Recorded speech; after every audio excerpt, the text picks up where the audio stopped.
Dia dimintai pendapat oleh seseorang tentang Muhammad Qasim, Bapak Ibu.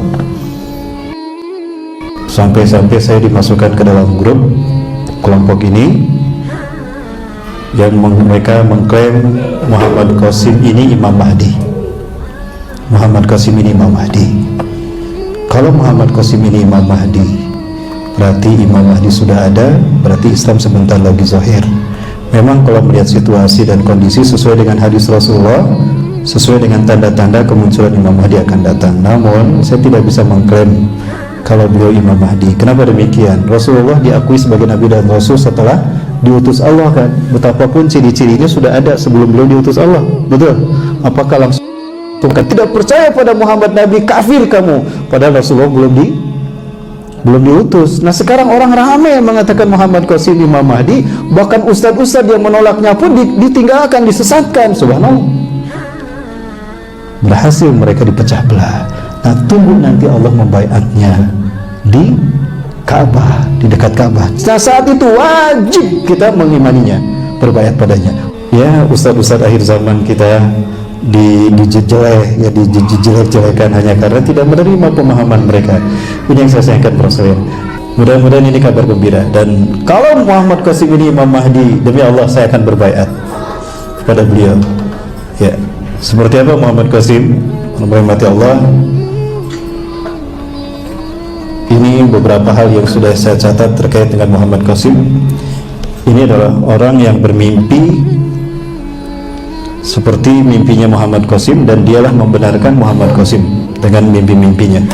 Dan ini Muhammad Qasimnya penambah Allah. Saya sedang meneliti apakah beliau ini sesuai dengan hadis-hadis Rasulullah. Beberapa hal sudah sesuai dengan hadis Rasulullah SAW. Ya, namanya Muhammad, ayahnya Abdul Karim, bukan Abdullah ya. Muhammad Qasim bin Abdul Karim. Dia lahir di Pakistan. Ya, profilnya Muhammad Qasim bin Abdul Karim, namanya Muhammad Qasim, lahir di Lahore, Pakistan, tanggal 5 Juli 1976. Berarti satu usia dengan saya, 45 tahun. Agamanya Islam, anak dari Abdul Karim, asal suku ayahnya kebangsaan suku Quraisy, keturunan Rasulullah, pekerjaan belum diketahui. Ya, Muhammad Qasim adalah tokoh media sosial yang menyebarkan mimpi pada tahun 2014. Pada tahun 2015 adalah awal pertama menyebarkan mimpi secara terbuka di publik. Muhammad Qasim mengaku bahwa dia tidak mengikuti kelompok atau organisasi apapun. Dia hanya orang biasa, orang Sunni dan orang Sunni biasa. Hanya saja dia berkata jujur. Muhammad Qasim mendapatkan mimpi ilahi di mana Allah SWT dan Nabi Muhammad ada di dalam mimpinya. Allah lebih dari 500 kali, bahkan 800 kali Allah berfirman kepadanya dalam mimpi. 800 kali Allah berkata-kata kepada beliau di dalam mimpinya, langsung berkata-kata kepada beliau. Tapi beliau mengklaim, saya tidak melihat Allah, hanya suara Allah yang didengar. Dan bagaimana suara Allah? Dahsyat, luar biasa.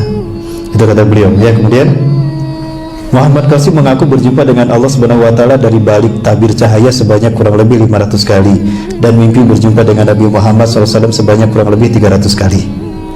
Ya, ini Muhammad Qasim. Kemudian fafil berikutnya. Pertama kali Muhammad Qasim mendapatkan mimpi ilahi di mana Allah Subhanahu wa taala dan Nabi Muhammad SAW ada di dalam mimpinya sejak berusia 12 tahun, 1988. Yang datang secara bersamaan pada umur ke-17, 1993. Allah Ta'ala dan Nabi Muhammad SAW mulai rutin datang ke dalam mimpinya pada tahun 2007, 31 tahun. Allah Ta'ala dan Nabi Muhammad mulai mengajari Muhammad Qasim tentang hal yang diperbolehkan dan hal yang dilarang. Sebagian besarnya adalah menghindari segala bentuk syirik. Muhammad Qasim mengaku telah banyak melihat dan dalam mimpi tentang Islam dan umat Islam akan bangkit lagi di seluruh dunia, di mana Muhammad Qasim mengaku telah melihat keadaan Pakistan, tentara Pakistan Perang Dunia Ketiga, Timur Tengah adalah tempat medan Perang Dunia Ketiga. Peran Pakistan adalah kebangkitan Islam, awal kebangkitan Islam dan percontohan Islam yang sesuai dengan ajaran Nabi Muhammad SAW, sekaligus berperan untuk membebaskan semua wilayah yang telah diambil alih oleh penguasa jahat. Ya Bapak Ibu, ada banyak hal ini tapi waktunya tidak cukup ini ya kalau saya gambarkan semua. Indonesia, Malaysia dan negara Timur Tengah lainnya akan ikut berperan dalam membebaskan wilayah yang hilang dengan cara bergabung dengan bersama Pakistan. India, USA, Amerika Serikat, Israel dan Rusia memiliki peran dalam Perang Dunia Ketiga sebagai musuh Islam, dan umat Islam memenangkan pertempuran di Perang Dunia Ketiga sehingga Islam dan kedamaian tersebar seluruh dunia. Muhammad Qasim telah mengaku melihat dalam mimpinya bahwa Al-Masih Dajjal muncul dan menghancurkan kedamaian. Kemudian turunlah Nabi Isa AS untuk mengalahkan Dajjal dan pasukannya. Setelah itu keluarlah Yajuj dan Majuj. Bapak Ibu rahmati Allah, ada kurang lebih 90 mimpinya yang sekarang sudah terbukti. menurut grup Gaza, gerakan akhir zaman, yang mereka siap berbaiat kepada Muhammad Qasim sebagai Imam Mahdi. Ya, di antara pengikutnya di seluruh Indonesia dan Asia Malaysia, dan di Bandung ada pengikutnya, dan dia pernah hadir di kajian saya.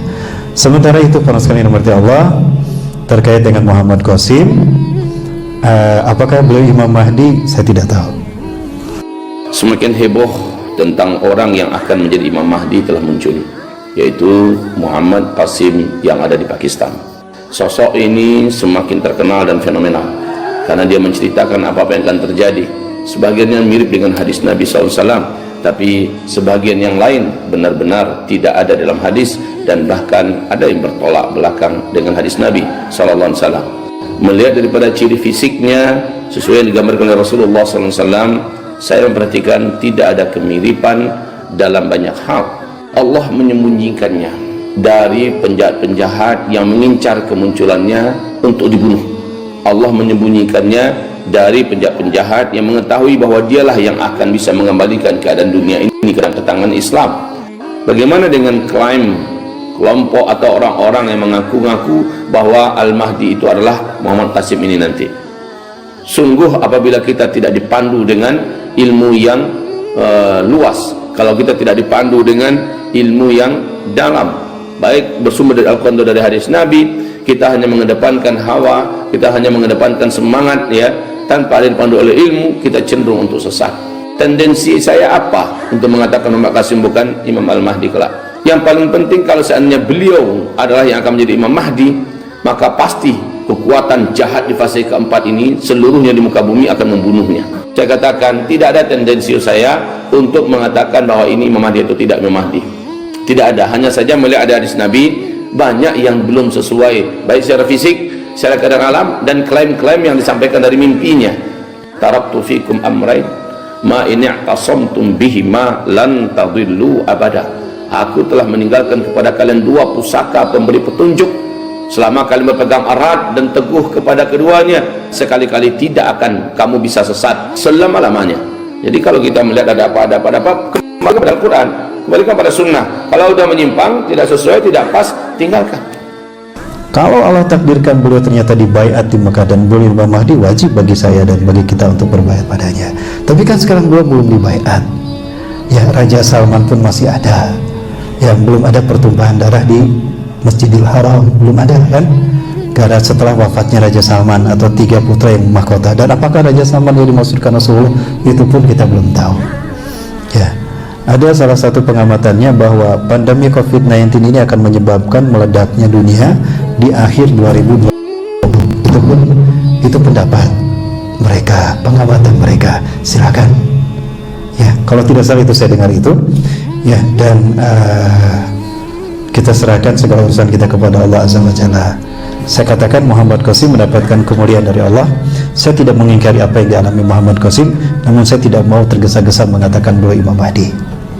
Itu pendapat saya. Bagi rekan-rekan yang sempat bertanya lewat WA kepada saya, tanggapan saya tentang Muhammad Qasim, demi Allah sekali lagi, kalau Allah menakdirkan beliau, mengangkat beliau sebagai Imam Mahdi, saya insya Allah berbaiat pada Muhammad Qasim.